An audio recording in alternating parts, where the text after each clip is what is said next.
Normally লোক শীতকালে কনকনে ঠান্ডার মধ্যে পিকনিক খায়, কিন্তু আমি নিজেকে একটু অন্যরকম প্রমাণ করবার চেষ্টায় এই তীব্র গরমে পিকনিক খাওয়ার আয়োজন করলাম।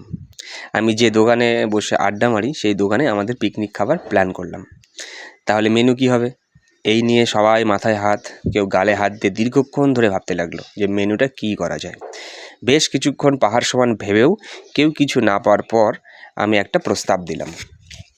পিকনিকের মেনু করা যাবে যে ভাত, মুসুরের ডাল, পেঁয়াজ রসুন দিয়ে পাতলা করে হবে, আলু কুচি কুচি করে ছাকা তেলে ভাজা, দীর্ঘদিনের প্রচলিত পাঁপড়, গাই পাঁপড় ভাজা, রুই মাছের মাথা দিয়ে মুড়ি ঘন্ট, দেশি খাসির মাংস, গুঁড়ো মাছ দিয়ে রসুন দিয়ে গামাখা একটা সবজি, আর খাবারের শেষে থাকবে বাদল কাকুর দোকানের খেজুরের গুড়ের রসের মিষ্টি, আর থাকবে কুন্ডুর আইসক্রিম ফ্যাক্টরি মালাই আইসক্রিম, আর সঙ্গে থাকবে টমেটোর চাটনি। সবাই শুনে অত্যন্ত আনন্দের সঙ্গে একসঙ্গে বলে উঠলো, হ্যাঁ হ্যাঁ হ্যাঁ হ্যাঁ, এই মেনুতেই রাজি আমরা।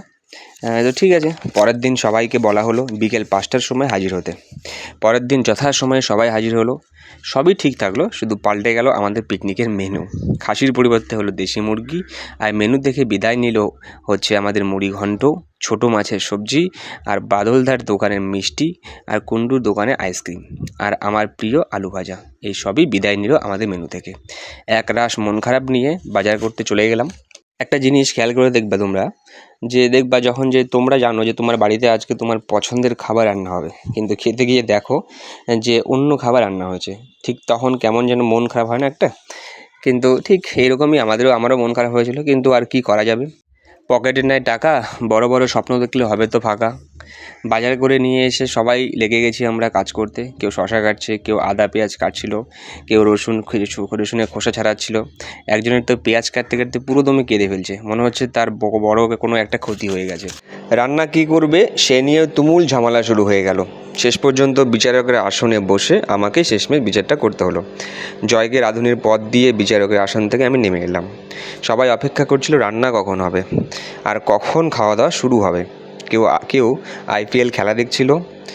ঠিক বিড়াল যেমন তার শিকারের দিকে একভাবে তাকিয়ে থাকে, তার শিকারের অপেক্ষায় বসে থাকে যে কীভাবে কখন শিকারটা সে করবে, ঠিক তেমনি আমাদের মধ্যে কেউ বিড়ালের মতো একভাবে মাংসের কড়ার দিকে তাকিয়েছিল যে কখন মাংসটা রান্না হবে, কখন মাংসটা নামবে রান্না হয়ে। এত সুন্দর মাংসের কালার হয়েছে যে না টেস্ট করে বলা যেতে পারে যে মাংস রান্না খুব টেস্টি হয়েছে। মাংস রান্না শেষ হওয়ার পর সবাই হুমড়ি খেয়ে পড়েছে মাংসের ফটো তোলার জন্য। এবার পালা পিকনিকের সবচেয়ে গুরুত্বপূর্ণ দিকটির, খাবারের পালা। খাবার দিতে দেরি হচ্ছিল বলে কেউ খিদা নিবারের জন্য পাঁপড় খাচ্ছে, কেউ খালি পাতা হাতে নিয়ে অপেক্ষা করছে কখন আমাদের খাবার পরিবেশন করা হবে, কখন খাবার পরিবেশন করার জন্য লোকজনগুলো আসবে। দীর্ঘক্ষণ অপেক্ষা করার পর ফাইনালি সেই মুহূর্তটা চলে এলো। ব্যাস আর কি, খাবার দিতে শুরু করলো। আমরা অন্য আর কোনো দিকে মনোনিবেশ না করে পুরো মনটাই নিবেশ করলাম খাবারের দিকে। এত সুন্দর রান্না হয়েছে যে অন্য কোনো দিকে মনটা যেতেই চাইলো না। তাই খেতে বসে গেছি, আর খাবারের সময় তো কোনো দিকেই তাকাচ্ছিলাম না, শুধু একমাত্র লক্ষ্য ছিল ভাতের থালার দিকে। সব মিলিয়ে খুব ভালোই আনন্দ হয়েছে পিকনিকে, পেট এবং মন জুড়েই খাওয়া দাওয়া করা গেছে, এবং রান্নাও সত্যিই খুব টেস্টি হয়েছিল।